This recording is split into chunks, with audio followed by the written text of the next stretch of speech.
this team just can't get out of its own way, which is funny because the only thing they can't do defensively is get in anybody else's.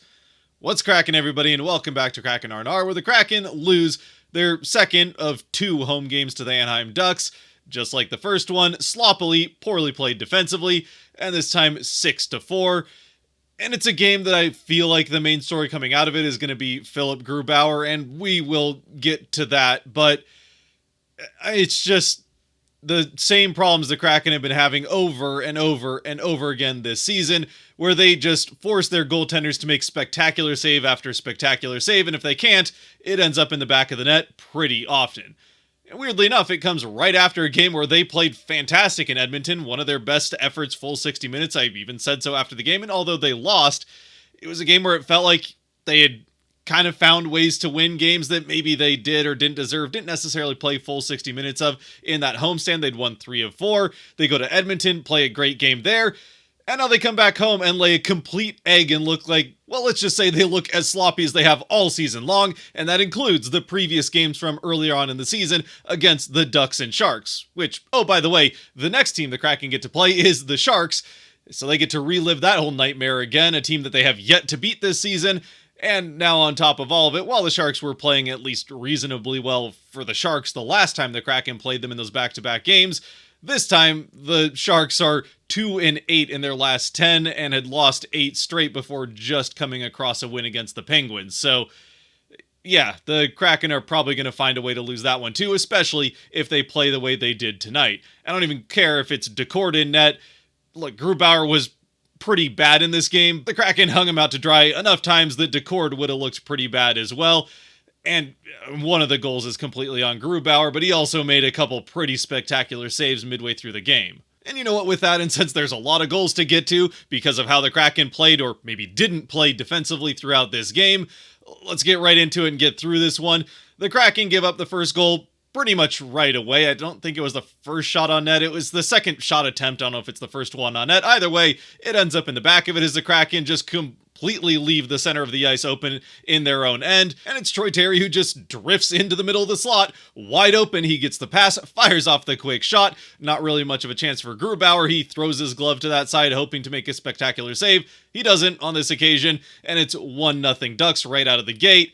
And I suppose maybe the difference here with Grubauer versus Decord is with the Kraken giving up these grade A chances in the first minute or 2 of games. Decord has been able to come up with some pretty incredible saves early on in games to keep the Kraken still in the game within the first couple of minutes. And that doesn't happen here, but again, it's really hard to put this on Grubauer when the defense just allows a guy to have all the space he could want in the slot, really pick where he wants to fire off a shot from, and then also doesn't even get in the passing lane so that that pass can get to him. Not a cross-seam pass, but it's a pass that forces Grubauer to move, and he isn't able to get to where the shot goes to the far side in time. Bad defense leads the Kraken to an early deficit. Now, at least the good news for the Kraken here is that, at least in the first period anyway, I mean, really throughout the game, but the first period is where they're able to capitalize on it, is that one of the few teams in the NHL to this point in the season that has been more consistently useless defensively has been the Anaheim Ducks. In fact, they spent most of the season as a complete outlier how bad they've been defensively, and it's really Dostal in net that has made them look like a competitive team on any given night. Now the Sharks have kind of come down there to join them, so these two teams are giving up a lot of goals and a lot of very good chances. And the Kraken in the first are able to take advantage of that to turn things back the other way and take the lead off of 2 pretty quick goals in the middle of the first. The first one coming from Eli Tolvanen, showing off that incredible shot that we, quite honestly, I feel like have not seen enough of over the last year and a half since he came to the Kraken midway through that playoff year and had that incredible one-timer that we especially saw on the power play that it seemed like the split second it was off the stick, it was in the back of the net, almost teleported there. He would shoot it so hard. Well, he displays that again. A shot from the high slot off a pass from Montour is in the back of the net before you can blink. The Kraken tie the game there, and then not long after, it's the fourth line out on the ice for the Kraken, creating chaos down behind the net in the offensive end. It eventually hits Mitchell Stevens, who gets the puck behind the net and wraps it around in front, throws it to the net, and it goes off the inside of the leg through the 5-hole of Dostal and into the net. It's a pretty bad goal for Dostal to allow, especially considering the season that he's had, and the closest thing we've seen to a wraparound goal from the Kraken in quite some time. Also, Mitchell Stevens first as a Kraken, and obviously first for the season. And the Kraken, just like that, have a 2-1 lead thanks to Golvanen and Mitchell Stevens in the fourth line creating that chaos. But it's a lead that wouldn't last terribly long, as just a couple minutes later, the Kraken gift the Ducks a good chance back the other way. Mahura makes a bad pinch into the offensive end, the puck ends up past him, and just like that, it's a 2-on-1 break the other way with Alexiak the lone defender. It's Cutter Gauthier that eventually opts to shoot the puck rather than pass it. The rebound goes off Grubauer right to Gauthier, and he's able to lift it over the pad and glove hand of Grubauer into the net off that rebound. Not terribly dissimilar from the goal that we saw McDavid score on Decord, though this time Grubauer did see the rebound go right back out. It just was a lot of elevation that he was able to get on that puck in tight to get it over both the arm and pad. Grubauer playing this correctly. It's kind of an unfortunate series of events, and obviously not a lot of help from the defense in front of him, allowing that 2-on-1 break to happen in the first place. Once again, though, the Kraken respond, and pretty quickly this time, just over 2 minutes later, since apparently 2-on-1 rush chances were all the rage in the first period, each team giving the other those chances back and forth constantly. This time it's the first line on the rush. Beniers sets Kakko and Schwartz loose with a turnover in the neutral zone. Kakko skates in, it looks like he's looking pass all the way, and sure enough, he is. He gets it across to Schwartz. Schwartz, one touch, and then fires off the shot, puts it into the roof of the net before Dostal really has a chance to get to the far side, and the Kraken retake the lead. But I suppose since it would be rude to pile on after the Ducks gave you such a great opportunity to retake the lead after you gave them the chance to tie it, the Kraken send the Ducks right away to a power play which Grubauer makes at the very end of it. I mean, the Kraken do a pretty good job of killing it off until the final kind of 15-20 seconds or so. But then it's the Philip Grubauer show to kill off the last few seconds of this power play. Chaos in front of the net. He has to make a sprawling diving save, putting both hands out, laid out on the ice on one side of the net.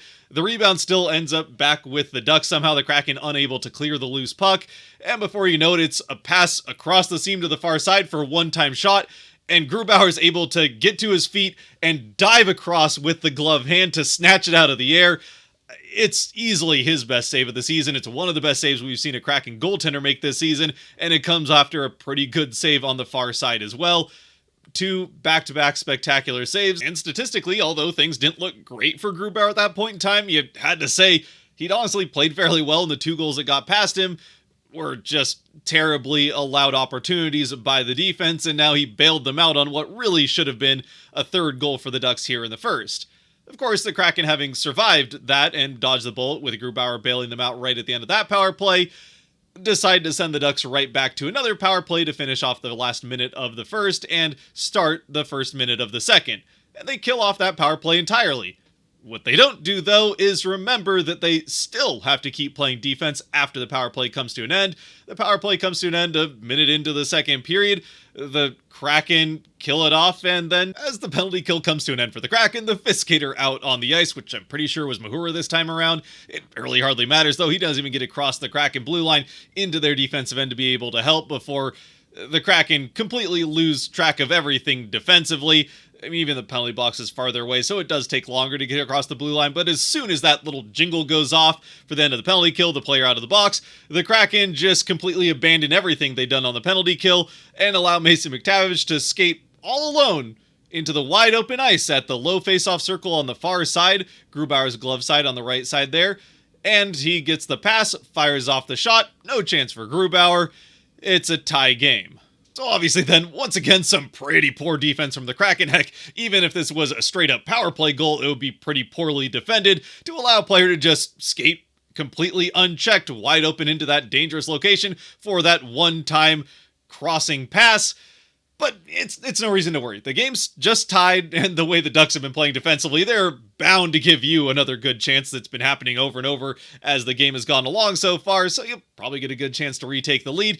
And, well, sure, it probably should have not taken this happening to realize that you shouldn't be allowing players to be wide open in the low face-off circle for one-time shots on crossing passes, not even getting in the passing lane. At the very least, now the Kraken know not to do that, right? Well, wouldn't you know it, a couple minutes later, pretty much the exact same thing happens. This time, it's not right after a Ducks power play. Instead, it's after a horrible defensive zone turnover by Vince Dunn, who gets the puck pretty much in that exact same spot that McTavish scored that goal after the power play, and then fires a breakout pass, tape to tape to a Ducks player still on the inside of the Kraken blue line, which would already be bad enough since it is, after all, an opposing player that you've just gift wrapped the puck to with open ice to skate down into the high or even mid slot to fire off what would be a pretty dangerous shot. But instead, Dunn still finds a way to make it worse. He vacates that spot where he fired the pass off, tries to go make up for it by contesting a shot from the slot area and take that away. But what that does is leave that spot in the low face-off circle wide open for a Ducks player to skate into, get the pass, and fire off the one-time shot. And sure enough, that's just what Fabry does. Skates down there, and knowing how dangerous of a spot that was, it's McTavish who Dunn turned the puck over to. He gets it to Fabry, one-time shot, goal for the Ducks. They take the lead. So somehow in the span of just 5.5 minutes to start out the second period, the Kraken make the same mistake twice. I mean, they get there in slightly different ways, but essentially the same mistake that allows those two shots from the same spot to end up finding the back of their net, giving up the lead. And as far as Grubauer's part in this, especially this second one, I think he probably could have played a little bit better. I mean, he can recognize that there's a player, actually more the first one maybe than the second one, but he can recognize that there's a guy skating down to that spot. And he kind of stays a little bit too high up in his crease, which doesn't give him the chance then to get back and realistically make a save on that one-time shot, which you can kind of assume is going to come from a player that wide open in a dangerous area. But at the same time, you can hardly really blame Grubauer when it's certainly more the defense, or lack thereof, that's failing in front of him. However, a couple minutes later, well, to that point, even though Grubauer's stats still look horrendous, I think it's now 4 goals that he's allowed on less than 10 shots when Fabry gets this one in. Maybe it was 4 goals on 10 shots. Well, it's just a few minutes later that the Ducks come into the offensive end. This one is pretty well defended. I think it's even a defenseman for the Ducks, Lacombe, that skates in with the puck from the high slot with a number of Kraken players making sure that he isn't getting anywhere near the net with the puck. He's the lone Duck in, with the Kraken having 3-4 skaters in their end of the ice between him and Grubauer.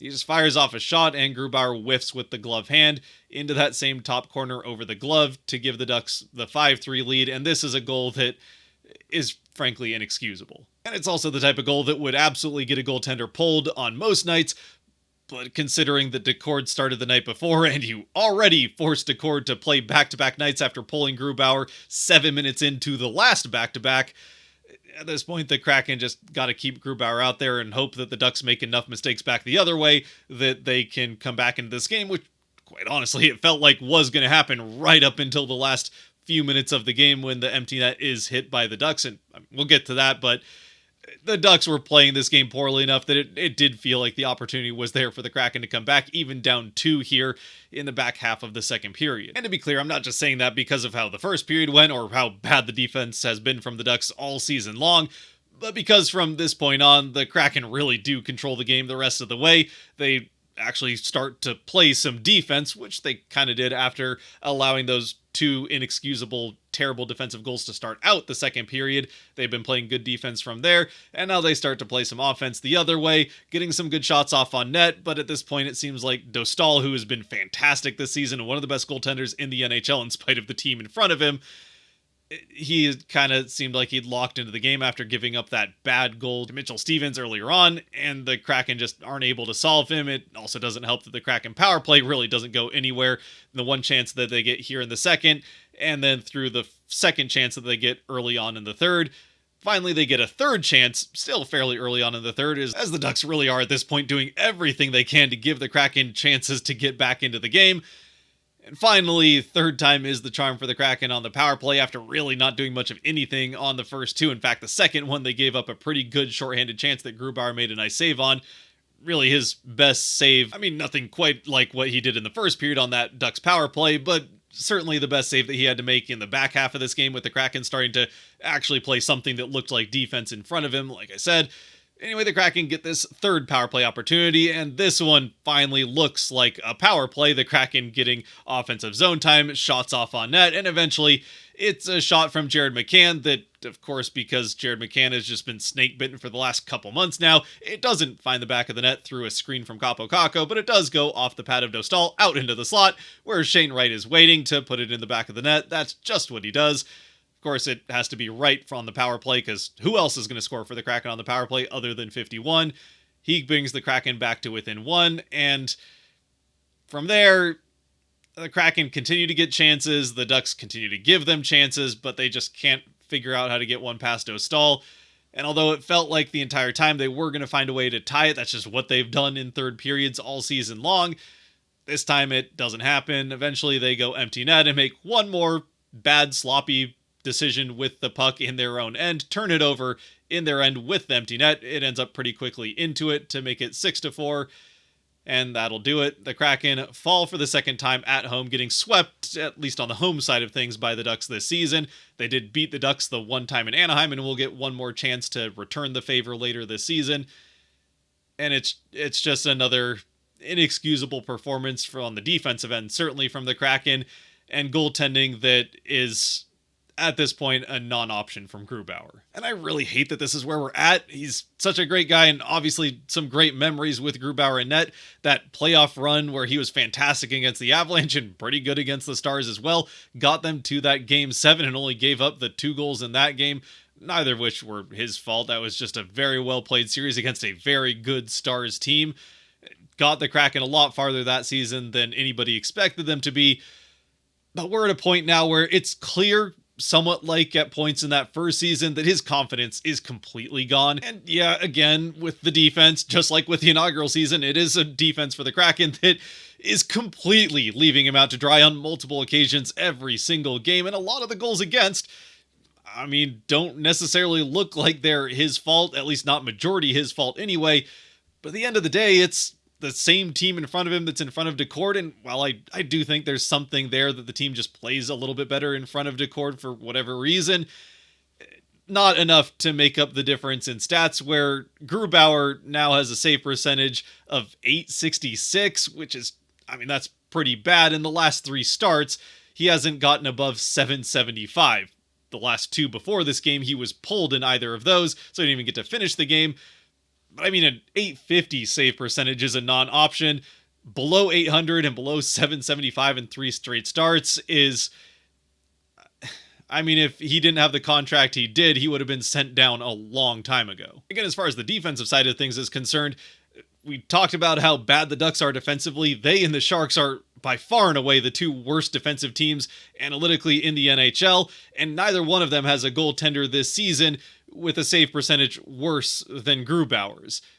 That's not entirely true. Reimer for the Ducks played 2 games and he was worse, but not significantly worse, and that's not a big enough sample size really to go off of. So even in front of significantly worse defenses and significantly less talented teams, those goaltenders are still giving their teams more than what the Kraken have been getting from Grubauer. And I mean, I've said a number of times that the win-loss stat for a goaltender is probably my least favorite one in the NHL. I don't really read into it hardly at all whatsoever. It's very much more a team stat than anything.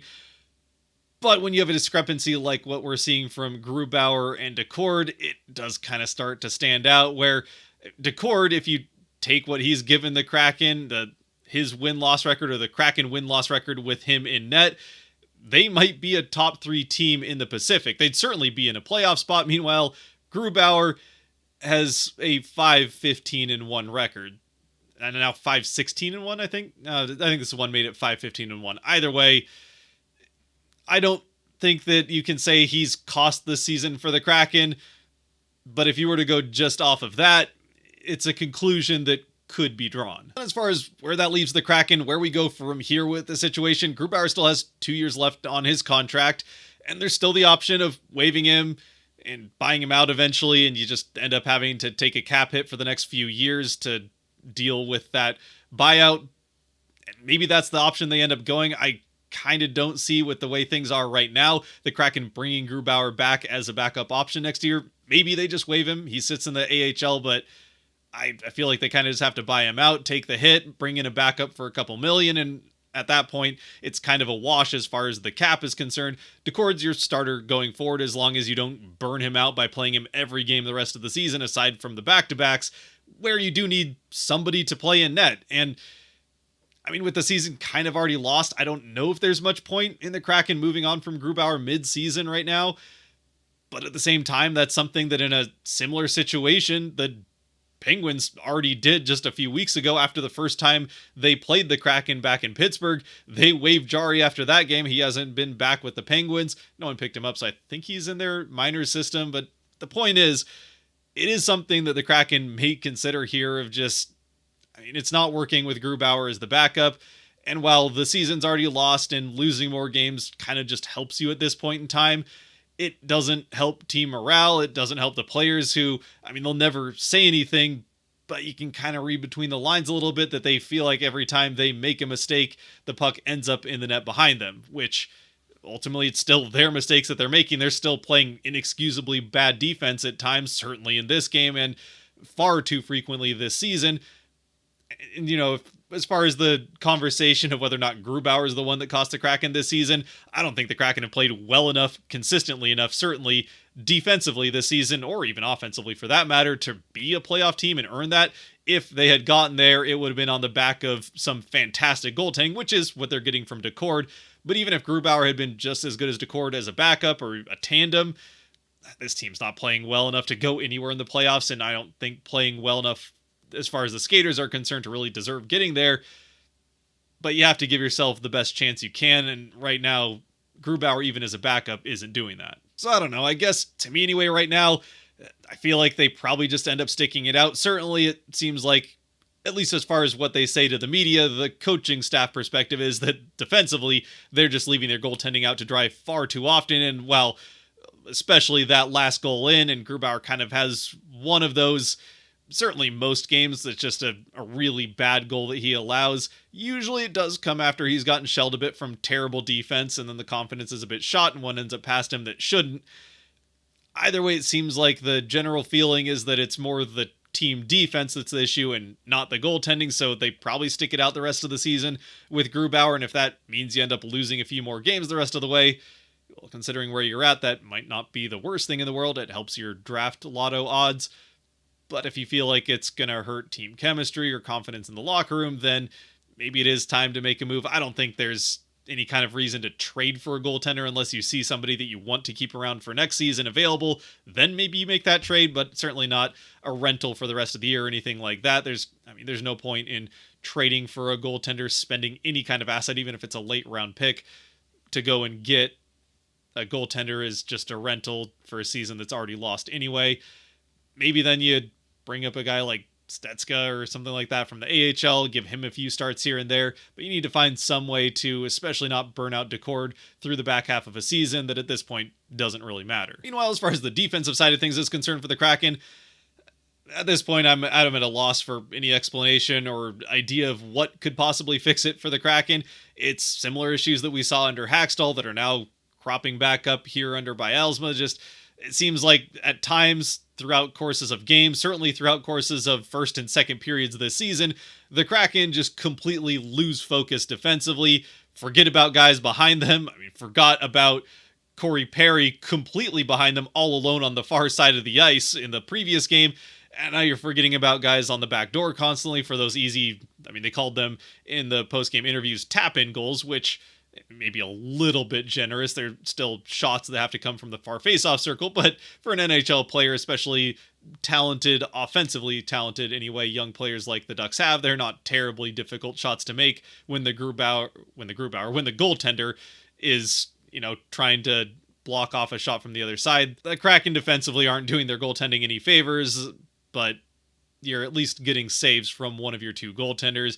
And if you want to try and make the playoffs next year, you need to figure out how to make that saves from both of your goaltenders. Still, something needs to be figured out as far as the team defensive side of things is concerned, and maybe it's just guys trying too hard to make something happen because of how much trouble the Kraken have had generating offense, and where they're at, they know they need to score goals to try and get back into things. And maybe this one was the last straw. Montour, after the game, had a very different tone than what he's had so far this season. Generally, after losses, when Montour ends up being one of the media available players, he seems pissed off, angry at the loss, upset about something he did. He's not going to say if it's something somebody else did, but he seemed pissed off and angry whenever the Kraken lose. In this one, though, after the game, it was a notably different tone. Best way I can describe it is that he just sounded defeated after this one. I mean, kind of the same words that he said after previous ones. You know, oh, we're leaving the goaltender out to dry, this, that, and the other thing. The same basic words, but the tone was drastically different. I think that this loss is one that's kind of going to turn things for the Kraken, and it's starting to sink in that this season and the rest of it is just playing for draft location. Which, even if that is the case, hopefully it doesn't then affect how they play the rest of the way. Even if the rest of the season is lost and fairly meaningless for the Kraken, you still want to try and have good habits, play the right way, try to figure out whatever's going on with the team defense, so then at least the players that are still around for next season have something to look back on and know maybe how to fix these problems when they do start to crop up again. Point is, there's still plenty of reasons not to check out on the season, at least for the players anyway, even though that would be pretty easy to do at this point. I don't know, though. I'm done rambling about this one. Let me know what you think down in the comment section below. There's not going to be stars for this game, even though there are some players that played well. Montour had 2 assists. Tolvanen with his 3rd goal in 3 straight games, or goals in 3 straight games now. Beniers and that line were fantastic. You could definitely see the difference of when that line gets to play against a lesser opponent like the Ducks versus some of the top NHL tier lines that they faced over the last few games. Even in spite of having significantly the most time on the ice in this game to any of the other lines, they had significantly the least expected goal production the other way for the Ducks when they were out there. So defensively, that line was fantastic. And they, I mean, with the most time on the ice and not playing very much in their own end, they then clearly had the most offensive production for the team and did get that 1 goal for the Kraken to give them the lead back there late in the first. Until the next one, though, against the Sharks, where hopefully the Kraken have cleaned some things up. Stay safe out there. Be good to each other. God bless, and go Kraken.